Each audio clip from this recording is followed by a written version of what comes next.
Hello, everyone. I'd like to introduce you to my new series of podcasts. Today, I'm going to be discussing a story inside my anthology called Beyond Human Existence, Living and Dying in Suburbia. And inside are many stories. One is relatable to hospitals in general and the care that patients receive and the relationships with the staff and patients in there. It's called My Mother's New Home. And here is the anthology here for you to have a quick glance at. It's pretty extensive, covers most of my writing career, but notwithstanding a few other books I have on the way to be published in ebooks and other formats. Let's begin with a brief analysis of my mother's new home, meaning the hospital she experienced nearby my home in the palliative care section. So let's begin with my AI friends David and Angelo. We've got some pretty heavy material for this deep dive, exploring life, death, and our place in the universe.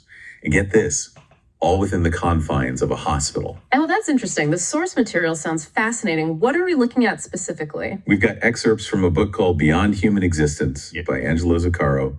The chapter, My Mother's New Home, caught my eye. And then there's his personal account, Room 218. Okay, I see. So we're dealing with both personal experiences and what else? There's this fictional short story, The Hospital. It takes a pretty wild turn. Wild how? Give me a taste. Think mutated beings in a deserted hospital. Oh, wow. Okay, I'm intrigued. So where are we focusing our energy today? Well, today we're diving into Zuccaro's work and trying to uncover the source of that feeling of alienation so many patients experience in hospitals. It's funny, isn't it?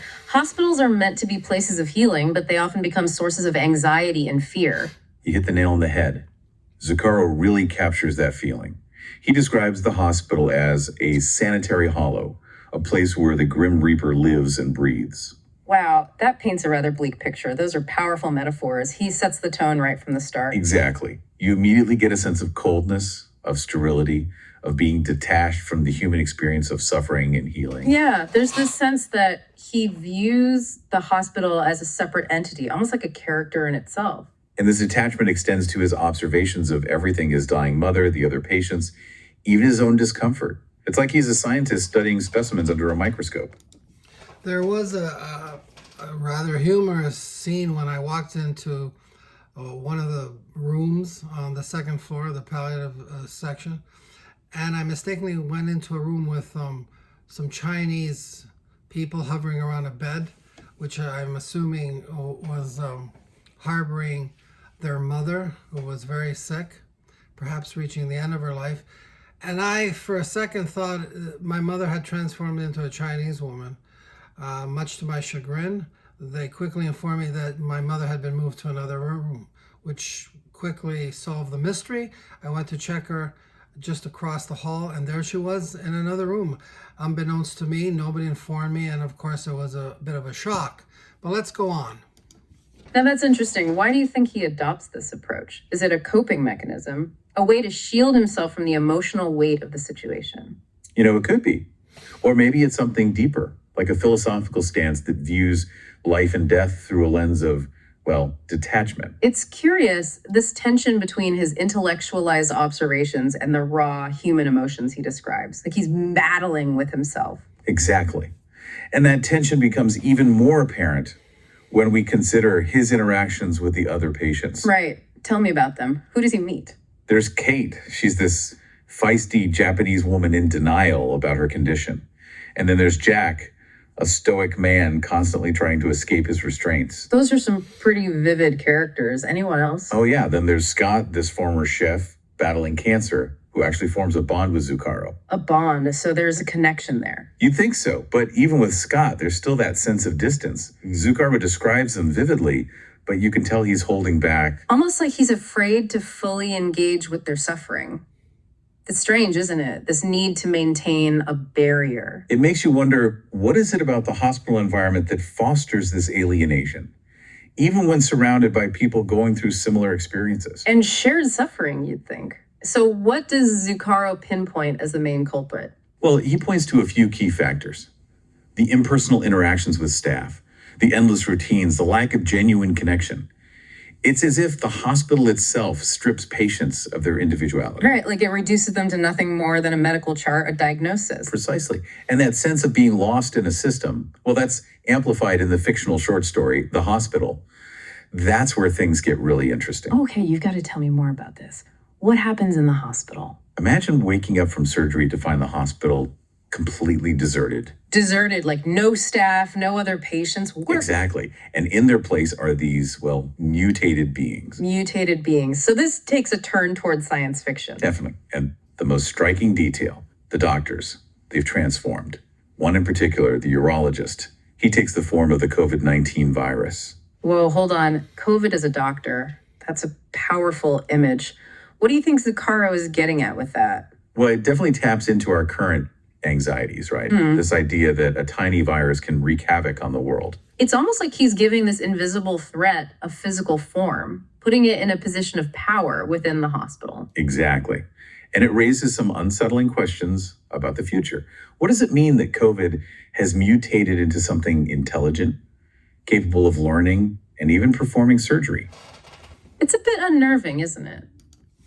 Now, the idea of COVID mutating into surgeons that might operate you probably is manifested from our anxiety and stress about how far COVID could go and how much it could penetrate into our lives as it gets smarter, more resistant to vaccines and so on. But it has a wider scope in the sense that there are alien pathogens out there, probably within us as well, that can mutate. And there's a constant war every day between antibodies and antigens fighting on the front line with our immune system to keep us safe and healthy. So this kind of dreamscape of surgeons mutating with viral DNA and RNA is a concept I've been always thinking about, especially with the influence of people like Albert Camus in The Plague, with the idea that the rat is a carrier. In this case, COVID is being carried by people from one person to another because it is a virus. It's not a bacteria. Bacteria crawl. Viruses aren't really organisms with organelles, are they? They're just replicating themselves to survive based on their RNA replication and their DNA genotypes.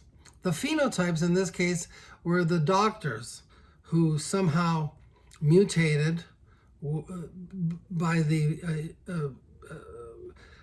infection of the COVID and affecting their DNA and making them these grotesque creatures that somehow, with a higher intelligence, took over the world slowly. Is he suggesting that this virus could dominate our world? Or is there another interpretation? It's interesting, though, the protagonist doesn't freak out, you know? He's strangely calm about this whole situation. He's willing to engage with these mutated beings, try to understand them. Yeah, it's almost like a different side of Zuccharo is coming through in this fictional world. A side that's more accepting of the unknown, maybe even embraces it a little. I see what you mean. It's worth pointing out that these virus doctors, they're not portrayed as evil or incompetent. They actually learned their medical skills, get this, from watching YouTube videos. Wait, what? YouTube? That's hilarious. But it also makes you think, doesn't it, about how we define knowledge and expertise. Absolutely. Are these beings truly qualified? Or is Zuccharo suggesting that we can adapt, even in the face of the completely unexpected? Maybe he's saying that our resistance to change, to the things we don't understand, that's what fuels this sense of alienation. Ooh, I like that. So maybe the hospital isn't the problem. It's our own internal resistance to everything changing around us. Exactly. And speaking of change, think about Zuccaro's use of metaphors. He describes the hospital as a sanitary hollow, death as this sneaky conspirator, and life as a journey. He's so good at using these metaphors to give shape to abstract concepts. Yeah, it's like he's grounding these big existential questions in the familiar setting of a hospital. Right, and that grounding becomes even more apparent in his personal account, Room 218.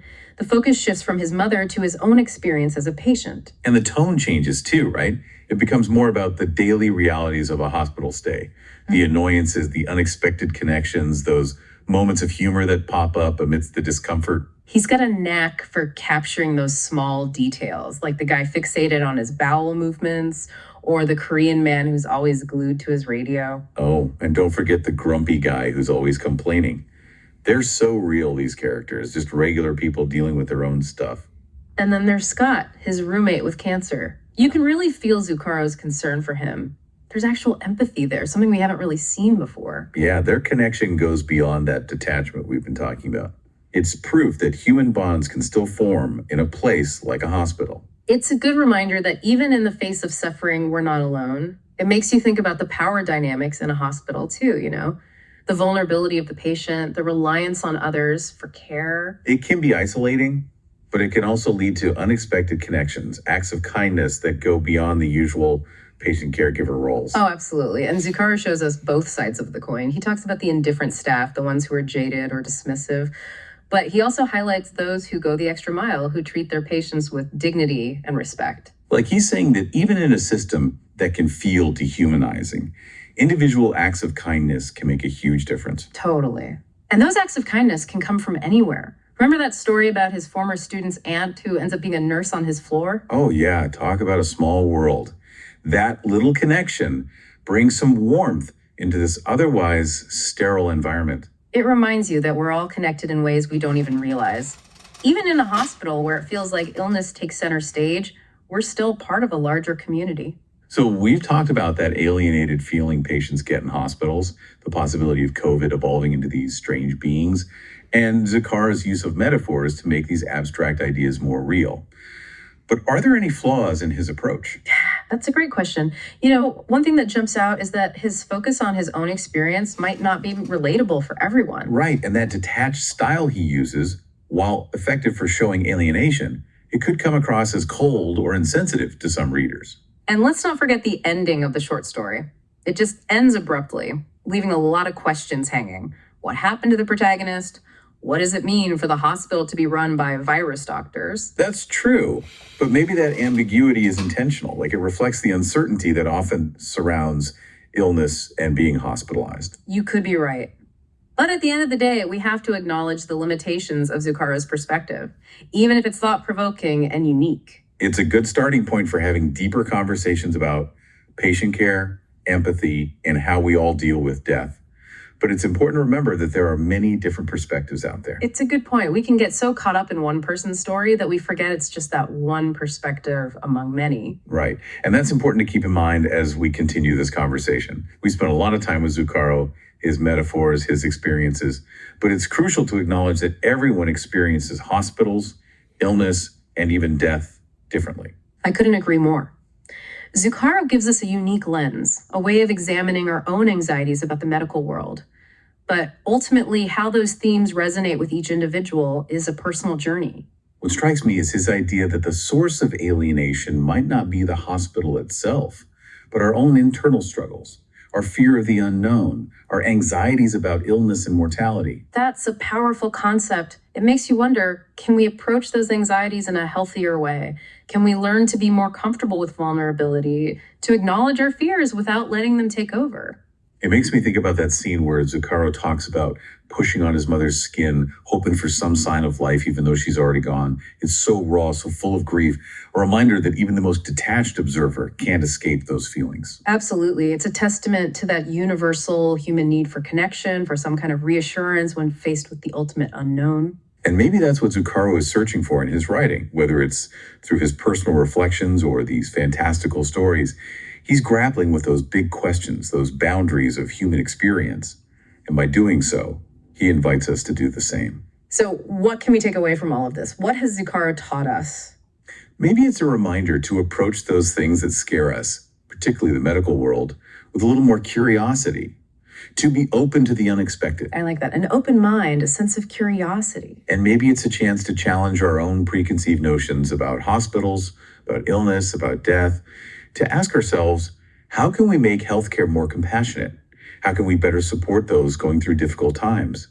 And how can we face our own mortality with grace and acceptance? These are big questions, no easy answers, but Zuccaro gives us a framework, a unique blend of reflection, philosophy, and even a bit of fantasy to help us grapple with them. He reminds us that even in the stark reality of a hospital, amidst the suffering and loss, there's still beauty, humor, and connection. And that's definitely something worth holding on to. Look. Well, thank you, my AI friends, David and Angela, for supporting me in the review of my stories. For any of you who might be experiencing those golden years, perhaps even getting ready to go into that good night, I hope I've inspired you to have another look at this transition, this mysterious transition to that undiscovered country from whose bourne no man returns, as Shakespeare once wisely put it. Thank you for now. Hope to see you soon again.